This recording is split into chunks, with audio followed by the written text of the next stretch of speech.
வாயிலிருந்து புறப்படும் வசனமும் இருக்கும். அது வெறுமையாய் என்னிடத்திற்கு திரும்பாமல் அது நான் விரும்புகிறதை செய்து நான் அதை அனுப்பின காரியம் ஆகும்படி வாய்க்கும். இந்த காலை நேரத்தில் உங்கள் எல்லாம் பார்ப்பதில் மிகுந்த மகிழ்ச்சி. கர்த்தர் உங்களை ஆசீர்வதிப்பாராக. இயேசு கிறிஸ்துவின் நாமத்தினால உங்களுக்கு வாழ்த்துதல்களை தெரிவித்துக் கொள்கிறேன். குறிப்பாக நேற்றைய தினத்தில் இயேசு கிறிஸ்துவனுடைய வாய், அவர் வாயை திறவாதிருந்தார் அப்படின்னு சொல்லி நம்ம அந்த வசனத்தை நம்ம தியானித்தோம்.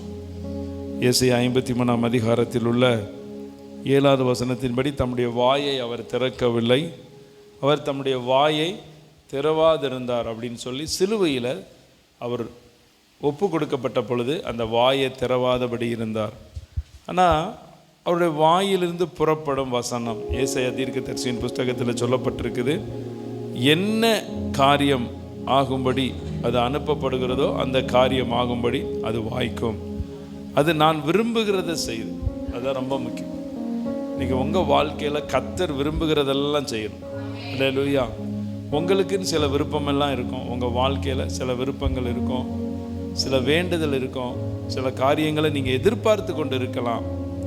ஆனால் கர்த்தருடைய பரிசுத்த நாமத்துக்கு மகிமை உண்டாவதாக. நீங்கள் காலையிலே தினம் வந்து கர்த்தரை ஆராதிக்கும் பொழுது, காலையிலே தினம் வந்து கர்த்தரை நீங்கள் பாடி துதிக்கும் பொழுது, ஆண்டவர் பார்த்தீங்கன்னா துதிகளில் பிரியப்படத்தக்கவர், துதிகளிலே வசிப்பவர், துதிகளிலே வாசம் பண்ணுகிறவர் அப்படின்னு சொல்லி அவருக்கு அநேக பெயர்கள் அவருக்கு உண்டு. அப்போ இந்த நாளில் தேவன் விரும்புகிறதெல்லாம் உங்கள் வாழ்க்கையில் நடக்கணும். நீங்கள் சுகமாக இருக்கணும் அப்படிங்கிறது தான் கர்த்தர் விரும்புகிறார். இப்போ அதனால தான் இன்றைக்கி காலையில் இன்றைக்கி சுகத்துக்காக ஜெபிக்க சொன்னோம். நம்ம வாழ்க்கையில் ஒரு சுகம் ரொம்ப முக்கியம். எத்தனை பேர் சுகத்தை விரும்புகிறீங்க? நீங்கள்லாம் வாழ்ந்து, பிரியமானவனே உன் ஆத்துமா வாழ்வது போல நீ எல்லாவற்றிலும் வாழ்ந்து சுகமாக, எல்லாவற்றிலும் வாழ்ந்து சுகமாக இருக்கணும். அதுதான் ரொம்ப ஒரு முக்கியமான ஒரு காரியம். இந்த 40 நாள் ஜெபத்தில் உங்களுடைய சரீரத்தில் சில சுகம், உங்களுடைய சரீரத்தில் இருக்கிற பலவீனங்கள் மாற்றப்பட்டதையும், நீங்கள் நல்ல பலப்படுறதையும் நீங்கள் பார்க்க போகிறீங்க. நீங்கள் காலையில் எழும்புகிறது, அந்த தூக்கத்தை அப்படியே நீங்கள் பிரேக் பண்ணி நீங்கள் எந்திக்கிறீங்க. அதில் கூட கர்த்தர் உங்களுக்கு நல்ல ஒரு பலத்தை கொடுக்க போகிறார். ஒவ்வொரு நாளும் நீங்கள் காலையிலே தேவ சமூகத்தில் அந்த துதிக்கிற துதியின் நிமித்தமாக இனி ஆண்டவருடைய வாயிலிருந்து, கர்த்தருடைய வாயிலிருந்து, இயேசு கிறிஸ்துவனுடைய வாயிலிருந்து அந்த புறப்படுகிற வசனம் எல்லாம் வெறுமையாக போகாது. இந்த 40 நாள் இந்த இடத்துல சொல்லப்படக்கூடிய வாக்கு தத்தங்கள், வசனங்கள் உங்கள் வாழ்க்கையில் அது வெறுமையாக போகாது. அது நான் விரும்புகிறதை செய்து நான் அனுப்பின காரியம் ஆகும்படி வாய்க்கும். உங்கள் காரியம் எல்லாம் வாய்க்கும். இந்த 40 நாள் ஜெபத்துக்கு பிறகு நீங்கள் எந்த காரியம் நீங்கள் உங்கள் வாழ்க்கையில் நீங்கள் முயற்சி பண்ணுறீங்களோ, குடும்பத்துக்காக, உங்கள் பிள்ளைகளுக்காக எதையெல்லாம் நீங்கள் முயற்சி பண்ணுறீங்களோ அந்த காரியம் எல்லாம் வாய்க்கும். பக்கத்தில் இருக்கவங்களுடைய கரத்தை பிடித்து சொல்லுங்கள் பார்ப்போம். உங்கள் எல்லா காரியமும் வாய்க்க போகுது. எல்லா காரியம் எதாக இருந்தாலும் சரி. அப்போது இந்த வாயிலிருந்து புறப்படக்கூடிய வசனம், யோவான் எழுதின நற்செய்தி நூல் 4ஆம் அதிகாரத்தை நாம் எடுத்துக்கொள்ளலாம். யோவான் எழுதின நற்செய்தி நூல் 4ஆம் அதிகாரம் 50வது வசனத்தை நீங்கள் வாசிங்க. இயேசு அவனை நோக்கி, நீ போகலாம், உன் குமாரன் பிழைத்திருக்கிறான். அந்த மனுஷன் இயேசு சொன்ன வார்த்தையை நம்பி போனான். இயேசு அவனை நோக்கி, நீ போகலாம், உன் குமாரன் பிழைத்திருக்கிறான் என்றார். அந்த மனுஷன் இயேசு சொன்ன வார்த்தையை நம்பி போனான். எப்படி போனா? ஆமாம், நம்ம நம்புகிறோம் இல்லையா? நிறைய காரியத்தில் நம்ம நம்புகிறோம். எத்தனையோ காரியத்தை நம்ம நம்புகிறோம். சில நேரங்களில் சிலர் சொல்லக்கூடிய வார்த்தைகளை என்ன பண்ணுறோம்? நம்ம நம்புகிறோம். சில மனிதர்கள் நமக்கு கொடுக்கக்கூடிய வாக்கு தத்தங்கள், ப்ராமிஸை கூட என்ன பண்ணுறோம்? நம்புகிறோம். சில காரியத்தை நான் உனக்காக செய்வேன் அப்படின்னு சொல்லும் பொழுது அது என்ன பண்ணுறோம்? நம்புகிறோம். காலமுள்ள கடைசி வரைக்கும் உனக்கு துணையாக இருப்பேன்னு சொல்லி சில நண்பர்கள் சொன்னாலும் அதை என்ன பண்ணுறோம்? நம்புகிறோம். இப்போ இந்த மனிதர்கள் சொல்லக்கூடிய எத்தனையோ வார்த்தைகளை நம்ம நம்புகிறோம். இன்றைக்கி உங்களை பார்த்து ஒரு கேள்வி. எத்தனையோ மனிதர்கள் உங்களுக்கு வாக்கு கொடுத்துருப்பாங்க, சில நம்பிக்கையான காரியத்தை உங்களுக்கு சொல்லியிருப்பாங்க. அதெல்லாம் உங்களுக்கு நடந்திருக்கா? நடந்திருக்கான்னு பார்த்தீங்கன்னா ஏதோ 1-2 வேணால் நடந்திருக்கலாம். சில வார்த்தைகள் மனிதனால் 100% அவன் சொன்னதை என்ன பண்ண முடியாது, நிறைவேற்ற முடியாது. வேதத்தில் ஒரு வசனம் இருக்குது, நீதிமான் தனக்கு ஆணையிட்டத்தில் நஷ்டம் வந்தாலும் எப்படி இருக்கிறான், அந்த வார்த்தையில் தவறாமல் இருக்கிறான். தெய்வ பிள்ளைகள் உங்கள் வாழ்க்கையில் கர்த்தருடைய வார்த்தை நிறைவேறணும் அப்படின்னா முதலாவது நீங்கள் கர்த்தருடைய பிள்ளைகளாக இருக்கிறீங்க. கர்த்தர் சொன்ன வார்த்தையை ஒரு நாளும் தவறுறதே இல்லை. அப்போ நீங்கள் எப்படி இருக்கணும், நீங்கள் எப்படி இருக்கணும், நல்லா சொல்லுங்க பார்ப்போம். நீங்கள் எதில் தவறாமல் இருக்கணும், சொன்ன வார்த்தையில். அல்லேலூயா. இதுதான் ரகசியம். கர்த்தர் உங்கள் வாழ்க்கையில் அவர் சொன்ன வார்த்தையை நிறைவேற்றணும் அப்படின்னா நீங்கள் தேவனுடைய ஜனங்கள், கர்த்தருடைய பிள்ளைகள், கர்த்தருடைய மகனாக மகளாக நீங்கள் அழைக்கப்பட்டிருக்கீங்க. கர்த்தர் எப்படி உங்களுக்கு தகப்பன் வார்த்தையை நிறைவேற்றுவதற்கு அவர் வல்லமையுடையவராக இருக்கிறாரோ அப்படியே நீங்களும் உங்கள் வார்த்தையை நிறைவேற்றுவதற்கு நீங்கள் என்ன பண்ணணும், பிரயாசப்படணும். இங்கே ஒரு சம்பவம், இது என்ன அப்படின்னு பார்த்தீங்கன்னா இயேசு கிறிஸ்து செய்த 2வது அற்புதம். நீங்கள் 54வது வசனத்தை வாசிங்க பார்ப்போம்.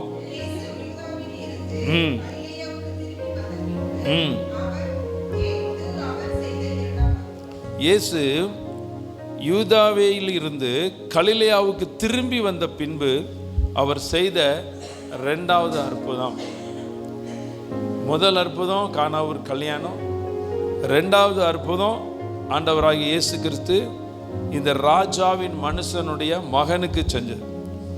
நீங்கள் யோவானில் மட்டும்தான் இந்த அற்புதத்தை நீங்கள் வாசிக்கலாம். யோவானில் மட்டும்தான் இது எழுதி வைக்கப்பட்டிருக்கிறது. நீங்கள் தொடர்ந்து 51வது வசனத்தை வாசிங்க பார்ப்போம்.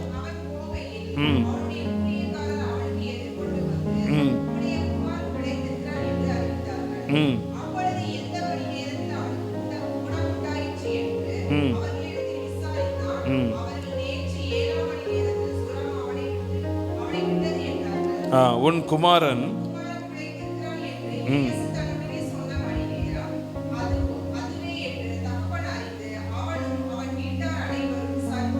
விசுவாசித்தார்கள். அல்லேலூயா. அப்போ இயேசு கிறிஸ்து அந்த ராஜாவினுடைய மனுஷன் போய் என்னுடைய மகனுக்காக நீங்கள் ஒரு சுகத்தை கொடுங்க அப்படின்னு சொல்லி அவனை வேண்டிக் கொள்கிறான். அப்போது அவனுடைய வேண்டுதல் என்ன அப்படின்னு பார்த்தீங்கன்னா, இயேசு யூதாவிலிருந்து கலிலேயாவுக்கு வந்தார் என்று அந்த மனுஷன் கேள்விப்பட்டது. அவரிடத்திற்கு போய் தன் மகன் மரண அவஸ்தையாக இருந்தபடினால் அவனை குணமாக்கும்படி வர வேண்டும் என்று அவரை வேண்டிக் கொண்டான். 47வது வசனத்தில் அவன் வேண்டிக் கொண்டது என்ன அப்படின்னு பார்த்தீங்கன்னா, குணமாக்கும்படி அவனுடைய வீட்டுக்கு அவனை இயேசு கிறிஸ்துவை அழைக்கிறான். இயேசு கிறிஸ்துவை குணமாக்கும்படி நீங்கள் எங்கள் வீட்டுக்கு வாங்க அப்படின்னு சொல்லி அவனை வருந்தி கேட்டுக்கொள்கிறான். வர வேண்டும் என்று வேண்டிக் கொண்டான். ஆனால் அவர் போகலை. ஒரு வார்த்தையை மாத்திரம்தான் அனுப்புகிறார். அப்போ தேவனுடைய சமூகத்திலிருந்து புறப்படக்கூடிய வார்த்தைகள், கர்த்தருடைய சமூகத்திலிருந்து புறப்படுகிற வார்த்தைகள் உங்களுக்கு ஒரு அற்புதத்தை கொண்டு வரும். நீங்கள் 40 நாளில் கர்த்தர் உங்களோடு பேசக்கூடிய வார்த்தைகளை தேவனிடத்தில் சொல்லி சொல்லி துதிச்சு பாருங்க. மகன் பிழைத்திருக்கிறான் அப்படின்னு சொன்னார்னா அவன் பிழைத்திருக்கிறான். உங்களுக்கு ஒரு அற்புதம் நடக்கும் அப்படின்னா அற்புதம் நடக்கும். அப்போ ஆண்டவர் அந்த வீட்டுக்கு போகலை. அப்போ ஜெபித்த ஜெபத்துக்கு நேர்மாறாக தான் கர்த்தர் பண்ணுறாரு. ஒரே ஒரு வார்த்தையை மாத்திரம்தான் அனுப்புகிறாரு. அந்த வார்த்தையில் அந்த ராஜாவினுடைய மனுஷனுடைய மகன் சுகமாகிறான். அப்போ உன் குமாரன் பிழைத்திருக்கிறான் என்று இயேசு தன்னுடன் சொன்ன மணி நேரம் அதுவே என்று தகப்பன் அறிந்து. உங்களை பார்த்து சொல்கிறேன், ஆண்டவர் காலங்களையும் சூழ்நிலைகளையும் சமயங்களையும் மாற்றுகிற ஒரு தேவன். ஒருவேளை இந்த 2025ஆம் வருடம் வரைக்கும் நீங்கள் எத்தனையோ கஷ்டங்கள், பாடுகள், பிரச்சனைகளோடு நீங்கள் அனுபவித்து கொண்டே இருக்கலாம். என் காலம் எனக்கு மாறுமா, என் நிலைமை எனக்கு மாறுமா, என் சூழ்நிலைகள் எனக்கு மாறுமான்னு சொல்லி பல காரியங்களை குறித்து நீங்கள் கலங்கி கொண்டு இருக்கலாம். நான் தேவனாகிய கர்த்தர், பிதாவாகிய தேவன், குமாரனாகிய கிறிஸ்துவ அடிக்கப்படும்படியா, நொறுக்கப்படும்படியா, இரத்தத்தை சிந்தும்படியா, நம்ம மீட்கப்படும்படியா, நம்ம ஆசீர்வதிக்கப்படும்படியா, சிலுவையில் நம்முடைய சாபம் எல்லாம் ஆசீர்வாதமாக மாறும்படியாக தான் இந்த உலகத்துக்குள்ளே அவர் வந்தார். அதனால் அவருடைய வார்த்தை இந்த நாளில் பார்த்தீங்கன்னா, நேற்று ஒருத்தங்க என்கிட்ட கேட்டாங்க, எனக்கு பரிசுத்த ஆவியானவருடைய அபிஷேகம் வரவில்லை, என்ன பண்ணுறது அப்படின்னு கேட்டார். அப்போ பரிசுத்த ஆவியானவருடைய அபிஷேகம் வரலையா? அப்படியா? அப்போ என்ன மாதிரி எதிர்பார்க்குறீங்க? நாங்கள் மற்றவங்களை மாதிரி ஆவியில் நிறையணும், நல்லா அந்நிய பாஷை பேசணும், அது எனக்கு இன்னும் வரலையே, அது எப்படி அப்படின்னு அவர் கேட்டார். ஒவ்வொருத்தருக்கும் ஒவ்வொரு விதமான அபிஷேகத்தை கர்த்தர் கொடுக்குறார். ஒருத்தர் வந்து அக்கினியாக நிரம்ப முடியும், ஒருத்தர் அமைதியாக உட்காந்து நல்ல ஜப ஆவியோடு ஜபித்து கொண்டு இருக்க முடியும், ஒரு சிலர் நல்லா பாடி துதிக்க முடியும், ஒரு சிலர் வந்து பார்த்தீங்கன்னா இப்போ தீர்க்க தரிசனம் சொல்கிறவங்களே சிலவங்க தலையில் கையை வச்ச உடனே சொல்லுவாங்க, சிலர் பார்த்த உடனே சொல்லுவாங்க. வேதத்தில் பழைய ஏற்பாட்டில் பெசலேயல் என்பவனுக்கு விசேஷித்த ஆவி, சகல வேலையும் யூகித்து சொல்லும்படி அவனை அபிஷேகம் பண்ணினான். அப்போ அபிஷேகத்தில் பலவிதமான காரியங்கள் இருக்குது. ஒவ்வொருத்தரையும் கர்த்தர் ஒவ்வொரு விதமாக அபிஷேகிக்கிறாரு. ஒவ்வொருத்தருக்கும் ஆவியினுடைய வரங்களை பகிர்ந்து கொடுக்கிறார். ஆவியினுடைய வரங்கள் இப்போ இந்த இடத்துல நீங்கள் கர்த்தரை என்னைக்கு ஏற்றுக்கொள்கிறீங்களோ அன்னையிலேருந்து கர்த்தர் உங்கள் மேலே ஒரு கிருபையை வைக்கிறார், தயவை வைக்கிறார். உங்கள் மேலேயும் ஒரு அபிஷேகம் இருக்குது. அப்போ உங்கள் மேலேயும் கர்த்தர் அபிஷேகத்தை இருக்கிறார். அப்போ அப்படியே கேட்ட உடனே ஒரே காரியம்தான், நீங்கள் அபிஷேகம் உங்களுக்கு வேணுமா, என்ன அபிஷேகம் வேண்டுறீங்களோ அதை கர்த்தர் கொடுக்க முடியும். அந்நிய பாஷை அபிஷேகம் வேணுமா கொடுக்க முடியும், பாஷைகளை வியாக்கியானம் பண்ணக்கூடிய வரம் வேணுமா கொடுக்க முடியும், அக்கினியாக நிரம்ப முடியுமா கொடுக்க முடியும். சில பார்த்தீங்கன்னா சில ஊழியர்கள் வந்து பார்த்தீங்கன்னா மேடையில் அவங்க வந்து அந்நிய பாஷைகளை குறித்து என்ன பண்ண மாட்டாங்க, பேசவே மாட்டாங்க. ஆனால் தனி ஜெபத்தில் ஆண்டவரோடு அவங்க என்ன பண்ணுவாங்க, அந்த அந்நிய பாஷையினுடைய வார்த்தைகளை பேசி பேசி பேசி கர்த்தரை துதிப்பாங்க. இப்போ அந்நிய பாஷைகள் ஆவியினுடைய வரங்கள் எல்லாம் அவனவனுடைய பிரயோஜனத்துக்கென்று அளிக்கப்பட்டிருக்குது. நீங்கள் பாஷைகள் பற்பல பாஷைகள் பேசினாலும் அன்பு எனக்கு இராவிட்டால் ஒன்றுமில்லை. ஓசை இடுகிற கைத்தாளத்தை போலவும் சத்தம் இடுகிற. அப்போ ஆண்டவருடைய காரியம் அன்பு. அப்போ இப்படிலாம் நிறைய காரியங்களை சொல்லிட்டு ஒரே காரியம் நான் சொன்னேன், வேதத்தின் வார்த்தைகள் வேதத்தின் வசனங்கள் எல்லாம் பரிசுத்த ஆவியானவரால் எழுதப்பட்டு, இது பரிசுத்த ஆவியானவர் பேசின வார்த்தைகள், பரிசுத்த ஆவியானவரால் சொல்லப்பட்டது. இன்னைக்கும் உங்களோட பேசும். அல்லேலூயா. உலகத்தில் இருக்கிற ஒரே புஸ்தகம் என்ன அப்படின்னு பார்த்தீங்கன்னா, அந்த வார்த்தைகள் நம்மளோட பேசுறது வேத வசனம் மாத்திரம்தான். நான் சொன்னேன், நீங்கள் அபிஷேகம் வரலையா ஒன்றும் பிரச்சனை இல்லை, உங்களுக்கு எப்படி ஜெபிக்க முடியுமோ ஜெபம் பண்ணுங்க, நல்ல வேதத்தை வாசிங்க. நீங்கள் நல்ல வேதத்தை வாசிச்சுட்டு பிறருக்கு நீங்கள் சொல்லக்கூடிய வேத வசனத்தின் வார்த்தை அவங்களுக்கு ஒரு அற்புதத்தை கொண்டு வரும். அல்லேலூயா. அப்போ ஆண்டவருடைய வார்த்தை வேத புஸ்தகத்தில் இருக்குது. எவனாகிலும் பரிசுத்த ஆவிக்கு விரோதமாய் பேசினா அது இம்மையிலும் மறுமையிலும். நீங்கள் அதனால் வேத வசனங்களுக்கு விரோதமாக பேசக்கூடாது, வேத வார்த்தைகளுக்கு விரோதமாக பேசக்கூடாது. சில வசனங்கள் நிமித்தம் சிலர் என்ன பண்ணுவாங்க, என் நிமித்தம் சிலர் இடர்கள் அடைகிறாங்கன்னு சொல்லி சில நேரங்களில் வசனங்கள் வார்த்தைகள் நிமித்தமும் மனிதர்கள் இடர்கள் அடைகிறாங்க. ஆனால் இடர்கள் அடையாதபடி கர்த்தருடைய வார்த்தையை அப்படியே நீங்கள் நம்பும் பொழுது அதில் ஒரு அற்புதத்தை கர்த்தர் செய்கிறார். அப்போ இந்த ராஜாவினுடைய மனுஷன் அப்படியே போனான், அவனுக்கு ஒரு அற்புதத்தை கர்த்தர் செய்தார். இன்றைக்கி நான் உங்களை பார்த்து சொல்கிறேன், நீங்கள் இந்த 40 நாளில் நல்ல வேத வசனத்தை வாசிங்க. முழு வேதாகமத்தை வாசிக்க முடியுமா வாசிங்க. இல்லை முழு வேதாகமத்தை என்னால் வாசிக்க முடியாது, மத்தேயு மார்க்கு லூக்கா யோவான் நற்செய்தி புஸ்தகங்களை வாசிங்க. ஒரு முறையோ 2 முறையோ நல்ல சத்தமாக வாசிங்க. இல்லை நான் மத்தேயு மார்க்கு லூக்கா யோவான் நற்செய்தி புஸ்தகத்தை வாசிச்சுட்டேன், மறுபடியும் என்ன வாசிக்கிறது, சங்கீத புஸ்தகம் நீதிமொழிகளை வாசிங்க. கர்த்தருடைய புஸ்தகத்தை எப்படி வாசிக்கணும், தேடி வாசிக்கணும். நீங்கள் ஏசாயா தீர்க்கதரிசி புஸ்தகத்தில் எத்தனை அதிகாரம் இருக்குது, 66 அதிகாரம். வேதத்தில் பழைய ஏற்பாட்டு 39 அதிகாரம், புதிய ஏற்பாட்டு 27 அதிகாரம், 39, 27, 66 அதிகாரம். நீங்கள் ஏசாயா தீர்க்கதரிசியின் புஸ்தகத்தில் 39 அதிகாரத்தை நீங்கள் வாசித்து பாருங்கள், பழைய ஏற்பாடு மாதிரியே தான் இருக்கும். நீங்கள் வாசித்து பாருங்கள் வீட்டில் போய், புரியுமா உங்களுக்கு? ஏசாயாவில் 39 அதிகாரம் வாசிச்சிருக்கீங்க, ஏசாயா ஃபுல்லாக வாசிச்சிருக்கிறீங்களா? நீங்கள் வாசித்து பார்த்தீங்கன்னா ஏசாயா 39 அதிகாரம் முழுவதும் பழைய ஏற்பாடு சம்பவம், தீர்க்க தரிசனம், ஒன்று புரியும் ஒன்று புரியாது, இப்படி தான் இருக்கும். நீங்கள் 40க்கு அப்புறம் வாசித்து பாருங்கள் எப்படி இருக்கும். நான்லாம் ரொம்ப கஷ்டப்பட்ட நேரங்களில் 40க்கு அப்புறம் எடுத்து உட்காந்து வாசிக்கிட்டே இருக்கும். ஏசாயாவில் 40லேருந்து நீங்கள் தொடர்ந்து வாசிக்கிற அந்த 27 அதிகாரமும் ஒரே வாக்குத்தத்தங்களும் கர்த்தர் உங்களோடு பேசுகிற ஒரு காரியமாக தான் அதில் இருக்கும். அப்போ ஆண்டவருடைய வார்த்தை உங்கள் வாழ்க்கையில் எதற்காக அனுப்பப்படுகிறதோ அது அப்படியே நிறைவேறப் போகிறது. சீக்கிரத்தில் அதை நீங்கள் பார்க்க போகிறீங்க. இன்னும் ஒரே ஒரு சம்பவத்தை நான் சொல்லி நான் உங்களுக்காக ஜெபிக்க விரும்புகிறேன். மார்க்கு 4ஆம் அதிகாரம், மார்க் எழுதின நற்செய்தி நூல், மார்க் எழுதின சுவிசேஷம் 4ஆம் அதிகாரத்தினுடைய 39வது வசனத்தை வாசிங்க.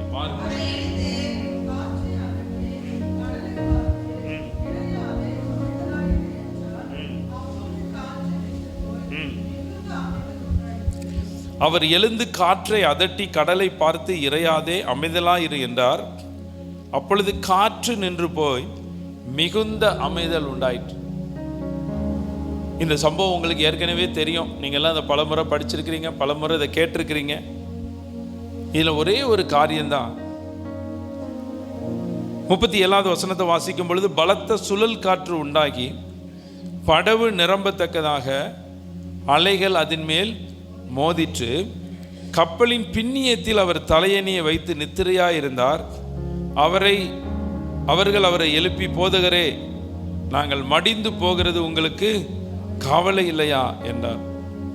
அவர் எழுந்து உடனே முழங்கால் போட்டு ஜெபம் பண்ணலை, ஒன்றும் பண்ணலை. காற்றையும் கடலையும் அதட்டி, இறையாதே, அமைதலாயிரன்னு சொல்லி அதட்டி அமைதிப்படுத்துகிறார்.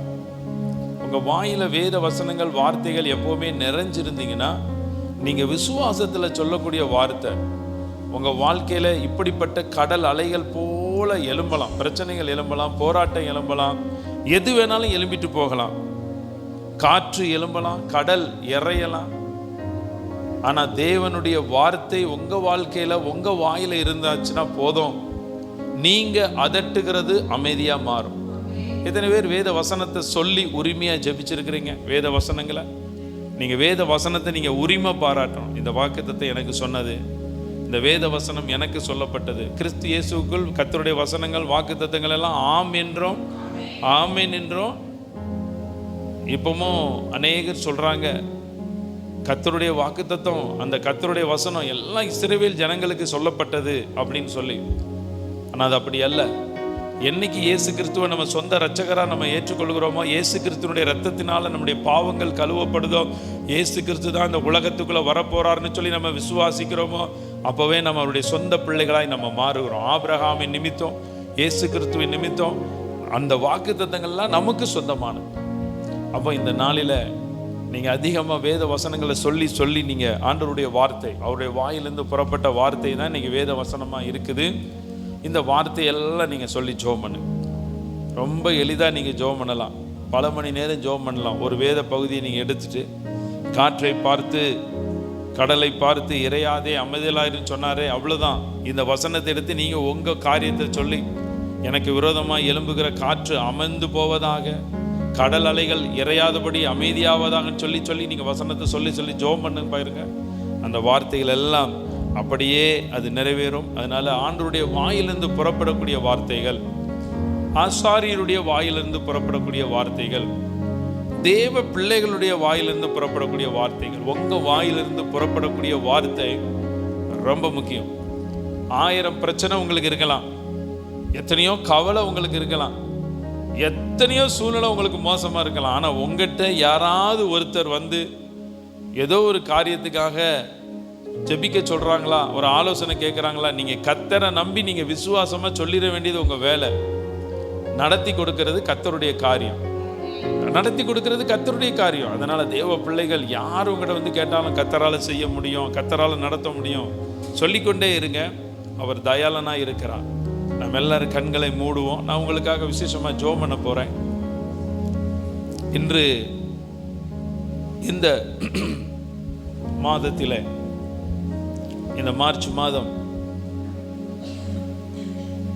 இந்த 12ஆம் தேதி வரைக்கும் எத்தனையோ வார்த்தைகளை நீங்க பெற்றிருக்கிறீங்க. வேத வசனங்களை, வார்த்தைகளை நீங்க பெற்றிருக்கிறீங்க. தீர்க்க தரிசனங்களை பெற்றிருக்கிறீங்க. அது நிறைவேறாமல் இருக்கிறதா? ஒன்றும் வருத்தப்பட வேண்டிய அவசியம் இல்லை. ஏற்ற நேரத்தில் கர்த்தர் அதை நிறைவேற்ற போகிறார். ஏற்ற நாளிலே கர்த்தர் அதை நிறைவேற்ற போகிறார். கிருபையாய் நேசிக்கிற நல்ல பிதாவே, நன்றியோடு உம்மை துதிக்கிறோம், உம்மை ஸ்தோத்தரிக்கிறோம். உம்முடைய வாயிலிருந்து புறப்படுகிற அந்த வசனம் அது வெறுமையாய் திரும்பாது என்பதை நாங்கள் நம்பி, ஆண்டவரே, இந்த நாளில் உம்மை விசுவாசிக்கிறோம். ஆண்டவரே, இந்த ஜெபத்தில் எத்தனையோ பேர் பெற்றுக்கொண்ட வார்த்தைகள், வசனங்கள், தீர்க்க தரிசனங்கள், இதுவரைக்கும் நிறைவேறாத காரியங்கள், எல்லாம் இயேசு கிறிஸ்துவின் நாமத்தினால நிறைவேறுவதாக, நிறைவேறுவதாக.